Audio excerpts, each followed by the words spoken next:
RRB, l'invité du matin.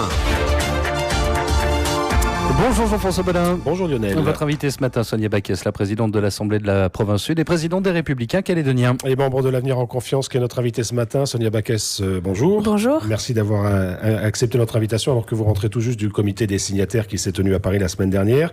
On va évidemment revenir point par point sur les avancées de ce comité, mais d'abord d'une manière globale, est-ce que vous êtes satisfaite de la manière dont les choses se sont passées ? Oui, c'était globalement un comité très positif. Vous savez qu'on était très inquiets de ce qui pouvait se passer. Là, on a eu des garanties sur la date avec la possibilité de sortir de l'accord de Nouméa avant la fin de la mandature nationale, avec des conditions pour le premier référendum qui sont les mêmes que pour le deuxième, et puis un vrai engagement financier de l'État d'accompagner la relance économique. Alors on va revenir sur ces points, mais avant cela, le matin était consacré à l'économie, l'après-midi à l'organisation du référendum. Qu'est-ce qui a fait que ça a duré si longtemps ? Parce que ça s'est terminé très tard dans la nuit. On partait quand même de positions très divergentes. Vous avez entendu les uns et les autres avant de partir. On avait les indépendantistes et calédoniens ensemble qui voulaient absolument que le référendum soit le plus tard possible, donc en novembre. Nous qui le voulions le plus tôt possible, donc en juillet. Il a fallu discuter de ça. Et puis surtout, il a fallu discuter sur la question de la date. Il a fallu discuter de savoir si on se donnait la possibilité de terminer, de sortir de l'accord de Nouméa. Et c'était notre volonté, vous le savez, avant les échéances présidentielles nationales. Parce que certains, et notamment les indépendantistes, mais suivis dans ce cas-là par Calédoniens Ensemble, voulaient étirer l'accord de Nouméa le plus longtemps possible, alors que l'accord de Nouméa, c'est quand même 43 000 personnes qui sont exclues, et on commence à avoir des chiffres qui montrent qu'on a autour de un tiers de ces 43 000 qui sont des personnes qui sont nées en Nouvelle-Calédonie. Donc le timing vous satisfait, c'est-à-dire tout est fait pour que le troisième référendum, s'il doit y en avoir un troisième, se fasse le plus rapidement possible. Oui, tout est fait pour que le troisième référendum, s'il a lieu, puisse avoir lieu avant les élections présidentielles de 2022. Et c'était ça notre souhait, c'est-à-dire que ce troisième référendum, on espère bien évidemment qu'il n'aura pas lieu sous la même forme, vous le savez, puisque nous, à l'Avenir en Confiance, ce qu'on souhaite, c'est que le lendemain du deuxième référendum, et puis même sans doute avant, on ait des discussions de manière à ce que on construise un ou deux projets. Alors on espère évidemment un seul projet, mais qu'on puisse transformer le référendum binaire, le troisième référendum oui-non, par un référendum qui permette aux Calédoniens de se projeter dans un nouveau statut. Et donc pour ça, il va falloir qu'on discute, mais surtout pour ça, il fallait qu'on mette le deuxième le plus tôt possible. Et on a le temps de préparer quelque chose qui ne sera pas un référendum binaire, parce que si le calendrier est respecté, c'est dans 1 an et demi, 2 ans quasiment. Oui, alors vous savez, les accords de Matignon ont été signé puis validé en moins de 133 jours. Donc on a à peu près le triple de ça. Je suis sûr qu'on est capable de faire quelque chose. Alors finalement, ce deuxième référendum aura lieu le 30 août ou le 6 septembre. Vous vouliez juillet, les indépendantistes novembre, vous l'avez rappelé. Chacun a fait des concessions. C'est comme ça que les choses se sont passées réellement ? Oui, alors la question c'était, parce que ça a l'air de rien en fait. La question vraiment c'était surtout de savoir si on pouvait permettre au calendrier de se terminer avant les échéances nationales. Et sur ça, on a eu gain de cause. C'est-à-dire que ceux qui voulaient novembre savaient qu'en mettant novembre, on excluait la possibilité d'avoir un troisième référendum avant les présidentielles. Et c'est là qu'on considère qu'on a eu gain de cause, que ce soit le 30 août ou le 6 septembre. Là, c'est pour des raisons matérielles. Mais la question, c'était surtout de permettre au calendrier de se terminer rapidement. Il va falloir le tenir maintenant, ce calendrier ? Oui, maintenant, on va rentrer en campagne pour ce deuxième référendum. L'idée, bien évidemment, c'est que tout ce que je dis, c'est-à-dire notamment le fait de se projeter vers un troisième référendum de statut, n'est possible que si nous gagnons évidemment ce deuxième référendum, si nous le gagnons largement. Quand je dis nous, c'est évidemment le camp de la France. On fera une campagne unie, contrairement à la dernière fois, et donc on va maintenant démarrer cette campagne. Alors justement, si vous envisagez déjà ce troisième référendum, c'est que personne ne doute que le non à l'indépendance va emporter au deuxième. Est-ce que ça risque pas de démobiliser aussi un peu votre électorat ?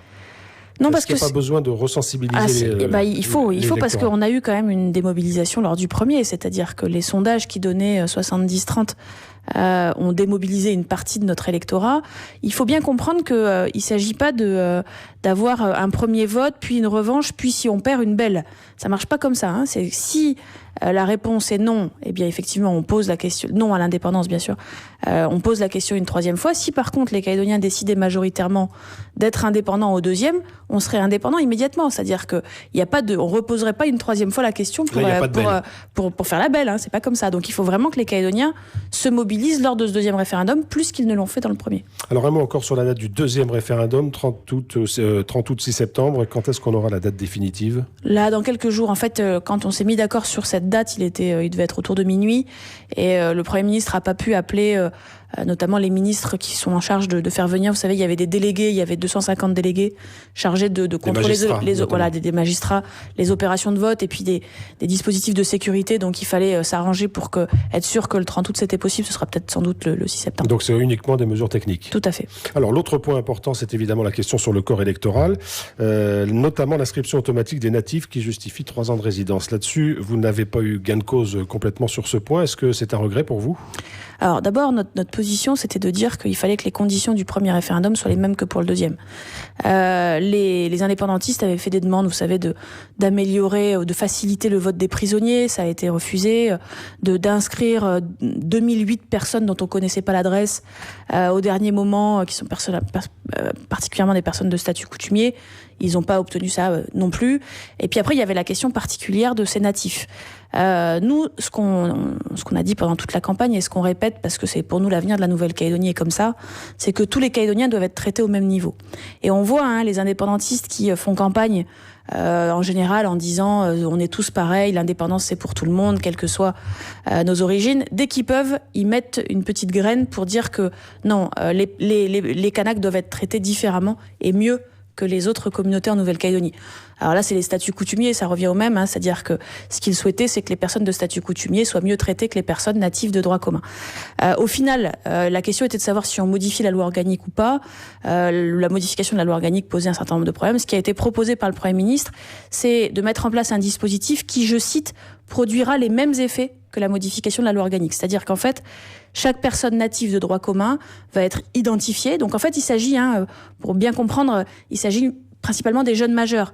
C'est-à-dire que tous les gens qui ont été inscrits, qui ont voté et qui ont été inscrits en 2018 restent inscrits, ils n'ont rien à faire. Ils n'ont pas à se réinscrire. C'est les autres. Il s'agit des nouveaux, donc principalement des jeunes majeurs.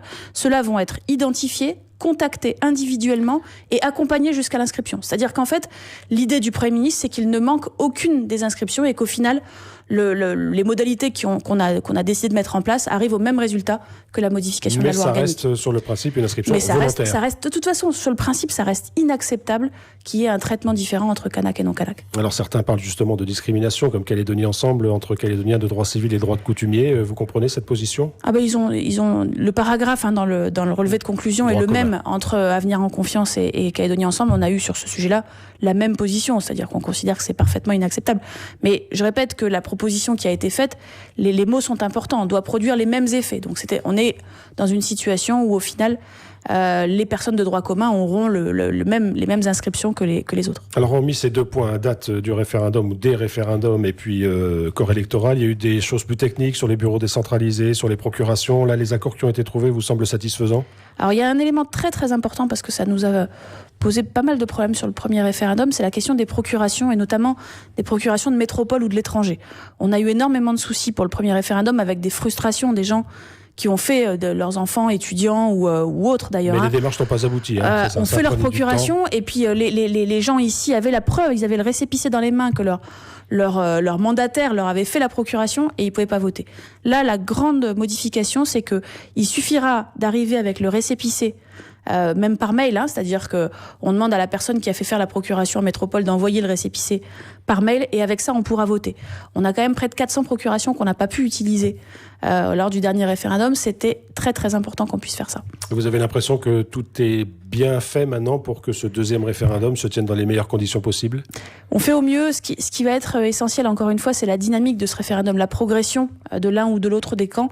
Et pour pouvoir comparer 2 résultats, il fallait que les conditions soient les mêmes et c'est le cas. Il y a encore un point important, c'est-à-dire que l'État a dit qu'il allait communiquer sur les conséquences du oui ou du non. On sait que ça avait fait polémique lors du premier référendum. Là, il y a des engagements qui ont été donnés par le Premier ministre ? Alors, il y avait déjà eu un papier qui a été fourni quelques jours avant le premier référendum que personne n'a lu sur les conséquences du oui et du non. Là, l'idée, c'est d'aller un petit peu plus loin.